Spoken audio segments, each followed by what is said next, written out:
क्या turn around भएको छ यस सेटमा। रोकेका छन् यहाँ मणि मुकुन्दका खेलाडीले। कमल गहतराज थिए डिफेन्समा।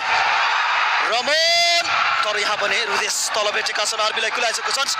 सुनिल ड्रप गर्न चाहन्थे तर सुनिल भण्डारीले रोके। रमनको प्रहार।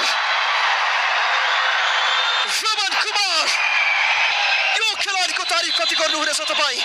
स्पेसलेस टर्न अराउन्ड रेस्क्यू प्रहार सुनिल बोहराको। वाउ कडा प्रहार थियो यो। लोकेन्द्र भण्डारी रमन